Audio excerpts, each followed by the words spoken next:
Hello students, SST sixth class जिसमें civics का हम सेकंड चैप्टर विविधता एवं भेदभाव रीड कर रहे हैं।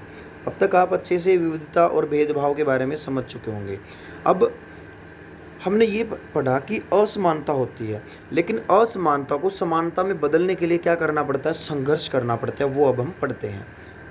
ब्रिटिश शासन से आज़ादी पाने के लिए जो संघर्ष किया गया था, मतलब अंग्रेज़ों की बात हो रही है, हमारे देश के बारे में बात करें कि अंग्रेज़ों से आज़ादी पाने के लिए हमारे देश ने जो संघर्ष किया था, उसमें समानता के व्यवहार के लिए किया गया संघर्ष भी शामिल था।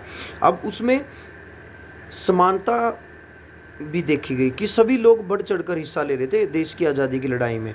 उसका कारण था उन सब के साथ समान व्यवहार करना। ठीक है, आगे दलित औरतों, जनजातीय लोगों और किसानों ने अपने जीवन में जिस गैर बराबरी का अनुभव किया था, मतलब जो पहले से वो असमान थे, लेकिन उसके खिलाफ उन्होंने उसके खिलाफ लड़ाई लड़ी समानता पाने के लिए। जैसे कि पहले भी बात हुई है, बहुत सारे दलितों ने संगठित होकर मंदिर में प्रवेश पाने के लिए संघर्ष किया। महिलाओं ने मांग की कि जैसे पुरुष के पास शिक्षा का अधिकार है, देखो पहले लड़कियों को पढ़ाया नहीं जाता था, ठीक है, वैसे उन्हें भी अधिकार मिले। किसानों और दलितों ने अपने आप को जमींदारों और उनकी ऊंची ब्याज की दर से छुटकारा दिलाने के लिए संघर्ष किया। 1947 में भारत जब आज़ाद हुआ और एक राष्ट्र बना, तो हमारे नेताओं ने समाज में व्याप्त कई तरह की असमानताओं पर विचार किया। सोचा भाई हमारे देश में तो कई तरह की असमानताएं फैली हुई हैं, इनको कैसे ख़त्म करें। ठीक है, उसके लिए संविधान को लिखने वाले लोग भी इस बात से अवगत थे, वो भी इस बात को जानते थे जो संविधान तैयार कर रहे थे। ठीक है, कि हमारे समाज में कैसे भेदभाव किया जाता है और लोगों ने उसके खिलाफ किस तरह संघर्ष किया है।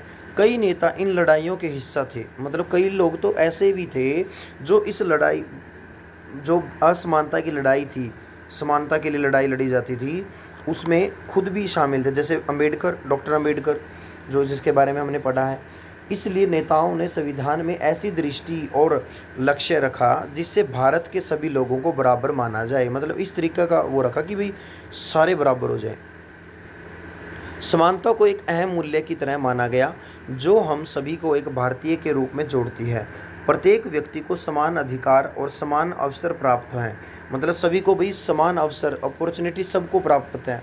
ठीक है, और अधिकार भी, सारे अधिकार सबको बराबर हैं। अस्पृश्यता यानी छुआछूत को अपराध की तरह देखा जाता है, मतलब अब कहीं पर भी छुआछूत नहीं है कि भाई तुम किसी को, पहले कहते थे ना कि जिसने मुझे छू लिया तो मैं अपवित्र हो गया, गंदा हो गया, मैला हो गया। ऐसा नहीं है, सब लोग बराबर हैं, कोई छुआछूत नहीं होता। ठीक है, और इसे कानूनी रूप से ख़त्म कर दिया गया।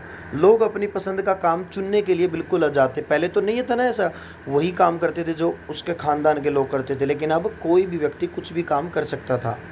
ठीक है, नौकरियां सभी के लिए खुली हुई हैं। अब ये नहीं कि भी किसी को नौकरी में अनुमति नहीं मिलेगी, सब को नौकरी में अवसर मिल रहे हैं। इन सब के अलावा संविधान ने सरकार पर यह विशेष जिम्मेदारी डाली थी कि वह गरीबों और मुख्य धारा से अलग थलग पड़ गए समाजों को इस समानता के अधिकार के फ़ायदे दिलवाने के लिए विशेष कदम उठाए, कि वे उन लोगों को भी देश के साथ जोड़े, ठीक है, जो अलग थलग हो चुके हैं। संविधान के लेखकों ने यह भी कहा कि विविधता की इज्जत करना, उसे मूल्यवान मानना समानता सुनिश्चित करने में बहुत ही महत्वपूर्ण कारक है, कि विविधता की इज्जत भी करनी है भाई।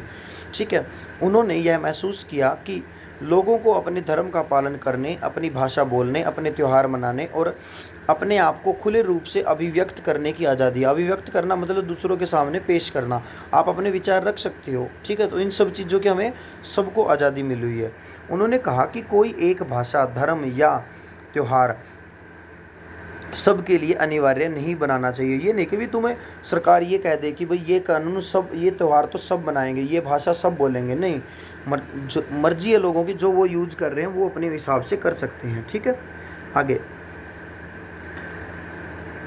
उन्होंने जोर दिया कि सरकार सभी धर्मों को बराबर मानेगी, इसलिए भारत एक धर्मनिरपेक्ष देश है। धर्मनिरपेक्ष का मतलब क्या होता है, जहाँ पर आप किसी भी धर्म का पक्ष नहीं लेते, किसी एक धर्म की साइड नहीं लेते। ठीक है, सभी धर्म आपके लिए बराबर हैं, जहाँ लोग बिना भेदभाव के अपने धर्म का पालन करते हैं। इसे हमारी एकता के महत्वपूर्ण कारक के रूप में देखा जाता है कि हम इकट्ठे रहते हैं और एक दूसरे की इज्जत करते हैं। उसके बाद ये तस्वीर दी गई है जो भारत का संविधान लिखने वाली समिति थी उसके कुछ सदस्य हैं। वैसे तो ये सदस्य 300 के करीब थे, ठीक है, लेकिन कुछ सदस्य यहाँ पर चित्र में दिखाए गए हैं। हालांकि हमारे संविधान में इन विचारों पर जोर दिया गया है, पर यह पाठ इसी बात को उठाता है कि असमानता आज भी मौजूद है। ठीक है, देखो आज भी हमें असमानता के मामले देखने को मिलते हैं, भले ही संविधान में कुछ दे दिया हो लेकिन अभी भी दिखता है। समानता वह मूल्य है जिसके लिए हमें निरंतर संघर्ष करते रहना चाहिए। मतलब समानता एक ऐसी चीज़ है जिसके लिए हमें क्या करना पड़ेगा, संघर्ष करना पड़ेगा लगातार। भारतीयों के लिए समानता का मूल्य वास्तविक जीवन का हिस्सा बने, सच्चाई बने, इसके लिए लोगों के संघर्ष, उनके आंदोलन और सरकार द्वारा उठाए जाने वाले कदम बहुत ज़रूरी हैं। ये भारत का संविधान का मतलब जो यहाँ पर उद्देशिका दे रखी है, आप इसको ज़रूर रीड करें बेटा, जूम करके, मतलब इस ऐसे आप देख सकते हो, अच्छे से इसको रीड कर सकते हो।